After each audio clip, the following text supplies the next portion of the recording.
Hey everyone, this is Lisa from Life in Layouts. Today I pulled out Domestic Bliss from Simple Stories. This sketch from page mats of October 2014 may look familiar since it is from the June Dark Side of Scrapbooking Challenge.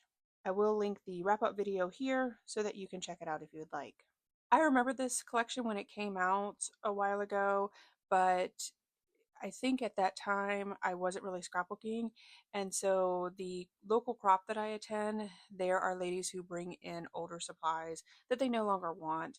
There is one particular lady that she used to work at a local scrapbooking store that's no longer in business, and that scrapbooking store would sometimes give her tons of paper and collections. I think that's where this one came from because there was almost the entire collection from this paper pack. So when I saw it there on the free table, I was super excited to be able to pick it up. I started out with the larger piece of the background, which I'm going to use that blue gingham paper for. This heart paper was already cut. There was two of them. So that person who owned the collection before must have needed two sheets of paper the same size. I did adjust the sketch a little bit as opposed to cutting out another sheet of paper. The heart paper was a little bit shorter than what the sketch kind of called for, and I figured that I would just figure it out because I didn't want to cut another sheet. This paper is 7.5 inches, and I think that it probably should have been 8, but I made it work and I really like the way it turns out. I then start trimming down the photos, and this is where I didn't pay attention. I used Canva to make my photos a little bit smaller, and I do have a tutorial on that. I will link it here for you. I didn't pay attention to the fact that I was going to have two 4x6 photos and then these much smaller 2x3 photos. I probably should have used Canva to make the 4x6 photos a little bit smaller because I couldn't cut them down. Obviously, I could have, but if I did, then I would have lost a lot of the images. And I think that I would have preferred the photos to be like 3.5 by 5. But in the end, I make it work and it allows me to get lots of photos on this layout. I start looking through the paper, trying to decide what I was going to do with that extra section that I needed to fill in. I think sometimes manufacturers look at collections and they see a collection as pastel, but they don't take into factors that dark colors and like wood grain colors really help offset those. I really like this stripe paper, and you guys know that I am a sucker for cutting stripe papers into 1/4 inch strip, and I thought that that would be what I would do, but I didn't like all of those colors next to the hearts. But then when I was looking at the paper, I realized that I could cut the stripes differently than I normally would and get a section of just the navy paper. And what I really liked about this particular stripe paper is that those strips have faux stitching on them. So it was an extra little special touch to this layout. I did round the corners on both sides of the layout. I really enjoy rounded corners, and I don't think that I use my corner rounder enough. And when I do, the layout just looks more finished, especially if you have a piece that is spanning across both the left and right. I decided to ink all of the edges of my paper in faded jeans. I did have a little bit of extra white on the navy paper, so when I was inking that section, I made sure to really focus on that. And then I'm going to adhere everything down. I did have about a 1 inch border around all three of the sides on the right hand side. The gingham paper does span across the layout about 1 inch.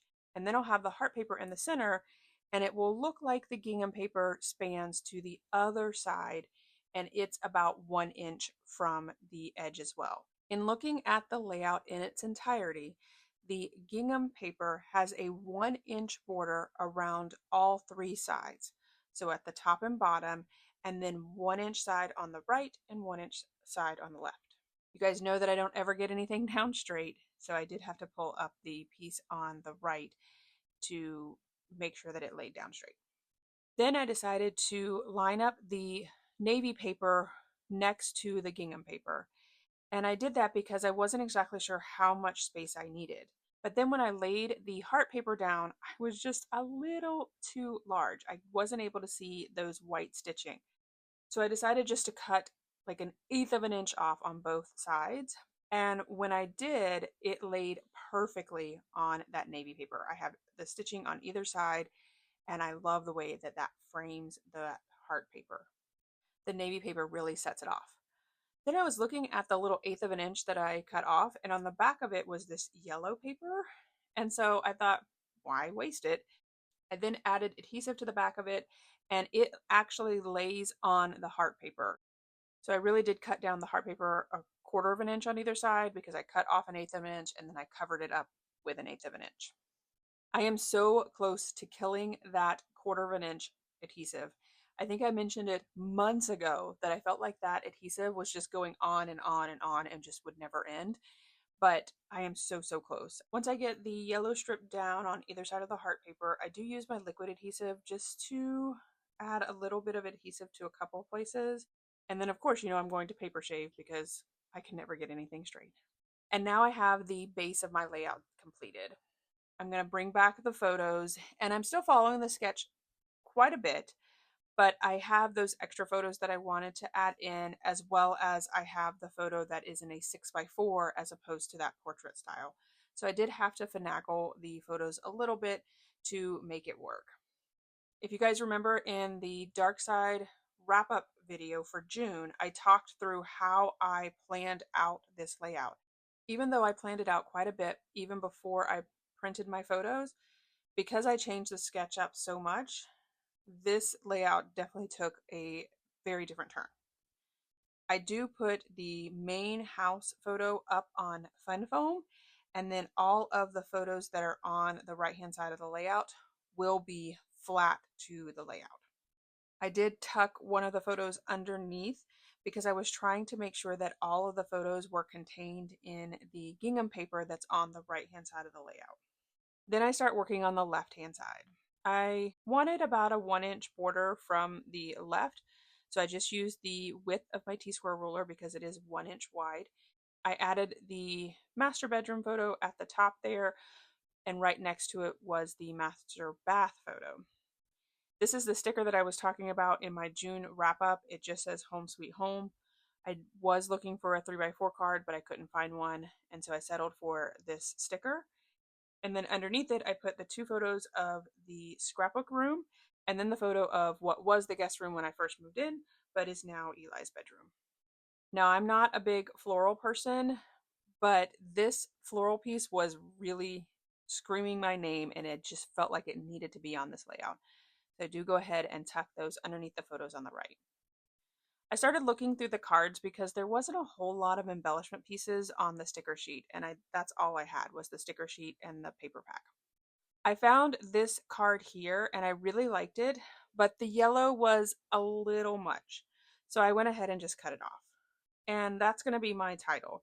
A Home is Made of Love and Dreams, which is a really long title. Then I saw this card, and I feel like this card, I saw a layout where somebody had cut out the hearts of that card. I tried to find the layout on the internet, but I just couldn't. And I remember it so vividly, but it had to have been back when this collection came out, which was several years ago. So there was no way of me trying to figure out where that layout inspiration came from. So if you are the person who fussy cut all these hearts out, just know that I did take inspiration from you. I just have no idea who you are. So if you do comment below, I will absolutely give you a shout out. But I also feel like these hearts are calling to be fussy cut. And they were pretty simple to be fussy cut because I'm not a big fussy cutter. But these are pretty simple lines. Once I was able to fussy cut out around the hearts, I did have to pull out my X-Acto knife because there was a little space in the center that I knew that I wasn't going to be able to get with my scissors. And again, it was a really simple cut, so it didn't take me much to get that out. I did also use my X-Acto knife just to trim up a couple of the other pieces that I hadn't gotten close enough to. I also used the faded jeans to ink up the edges to hide any of the imperfections of the white paper as well. And I'm going to add that to the bottom section underneath the photos and next to that title card on the right hand side. After I fussed with it quite a bit, I felt like once I got it on the gingham paper, that's where I could really see the white pieces of it. Eli came into my room at that point and was asking me questions about the house because he's been here for 4 years and he's only seen it since the time he's moved in. I'm sure he saw it when I first moved in, but he was 8 when I moved in, so not really the best of memories back then. So he was asking which picture was his room.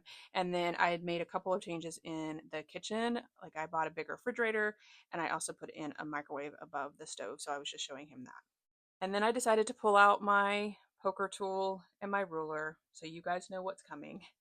I'm going to stitch around these hearts. And this layout was completed right after my spring layout. So I was still in the stitching mood, but I was like, I can't do that amount of stitching on my layout. I will link that video here for you guys. It is by far my favorite layout, and I want to share it with the entire world. Like, I feel like everyone in the world needs to see that layout because it was a labor of love. I did put a ton of work into that layout, but also I think it turned out so beautifully. I wanted to add a little bit of extra stitching, and I had also done stitching around another square, but because of the rounded corners, I was a little weary about trying to do that. So I pulled out these stitching guides, and there was one that had like a star, and I figured that I could put that star piece right where the corner was and then use the strips around it. I did stitch off camera, but when I came back, I forgot to show you guys the stitching. I'm going to do a little bit more on this layout and then I'll remember and I'll show it to you then. The yellow part from the card that I had cut off for the right had this really pretty wood grain on the back. So I thought I could use that on the left-hand side as kind of like a shelf. So I just cut it down a little bit so that it would fit nicely in my Stampin' Up! Banner punch. I gave a banner to one side of it because I knew I was going to tuck the other side underneath the photo, and I added it to the right. And I wanted to do that because I wanted to add this couch. I know that Nicole over at Collie Being has a little bit of an issue with chairs. Hers is chairs, not couch, but it falls in that furniture category. And so when I added that couch to this layout, I immediately thought of her because I was like, she's going to have some issues with my couch. I also added a little plant. So it kind of looks like, or at least to me it does, that wood piece would be like wood flooring that you would see in somebody's house, and then the couch and the plant that would be next to it. Over on the right hand side, I added the little house. I had tested that out before, but it didn't work, and I knew that I wanted to add it there. And this is where I remember to show you guys the stitching. I slowed the video down just a little bit so that you could really see the detail of the stitching. I found this word phrase that says "our home" in navy, and I overlapped it with the larger pink heart. Because I had the stitching on it, I did put some foam adhesive on like the left and right and left a little bit of space so that the tag would sit nicely on the heart. So I realized that I had put it on the wrong side because I had cut a smaller piece of adhesive and a larger piece because I knew that I wanted the tag to hang off just a little bit. This is a heart die that I picked up recently, and I decided that I wanted to bulk up that heart section there with a couple of more white hearts. I created this layout before my scrapbooking.com haul. I picked up another picker up tool. This tool that I'm using here is from Silhouette and it's called Pick Me Up. And I don't like it because it has like this gumminess to the edge of it. I used it here obviously because that's all I had, but the new one that I picked up has like a wax tip, and so it just feels better and it picks up better as well. So I am using Nicole from Collie Being's technique of stacking 3 together to give it a little bit of dimension. And because I had that flat heart laid out, having the white hearts with 3 stacked together gave it just enough dimension. So I would just lay out 3 hearts, put a little bit of liquid adhesive on 2 of them, and then use that pick me up tool to pick up 2 of them and lay them on top of each other. Then just using my fingers to make sure that they were straight on the hearts together. You weren't seeing the back layers once they were down. I picked these Freckled Fawn hearts up recently and I haven't had a chance to put them in my color box yet. I check out Peachy Cheap deals every day. I would say a while ago, like before my break, I was purchasing from them quite a bit. Now I really am more focused on purchasing items that I know that I'm going to use, and tiny hearts from Freckled Fawns are my favorite. So when this particular deal came up, I jumped on it. I will link Peachy Cheap deal below. I have no affiliation with them. There's They're just really good prices, and I always try to pick them up whenever I see good deals. And they have all kinds of stuff there. I then pulled out my color box in my wood grains, and I pulled out a couple of hearts in wood grain to add to that cluster as well. I have been wanting to use this heart banner piece for a while, and every time I have hearts on my layout, I pull it out, but I just can't seem to make it work. I did find a geotag that had a heart cut out of it, so I added that to the cluster up there on the right hand side. And then I also added a tiny little heart next to my couch. And then since I added that geotag, I felt like I needed to bulk up that cluster a little bit as well. So I added a green heart from the sticker sheet and then 2 more hearts from Freckled Fawn. I did do my journaling off camera, and I'll read that to you in just a second. I pulled out my Big Shot and some number dies just to write the year. And so as I'm doing that, let me read you my journaling. My journaling says, "This is a cozy abode that became my sanctuary post-Kevin error. I had my eyes set on another place, but fate had other plans. When this gem popped up on the rental market at 10 p.m., I pounced. A whirlwind of messages, a speedy tour, and boom, leased signed. With slim pickings in the housing scene, I knew I had to seize the moment. This 3-bedroom, 2-bath haven was just what the doctor ordered." I felt like the journaling is perfectly told of what was going on in my life during that time. Once I cut out the 2019 in the wood grain, I fussed around with it for a little bit, but then I finally did find a home for it right above the house picture on the right hand side. And with that, this video is complete. Here is my final layout as well as some close-ups. If you enjoyed this video, if you wouldn't mind giving me a thumbs up, I would really appreciate it. If you haven't done so already and you want to see more double page layout inspiration, make sure you hit that subscribe button. Thanks everyone for watching, and I hope that you have a scrappy day.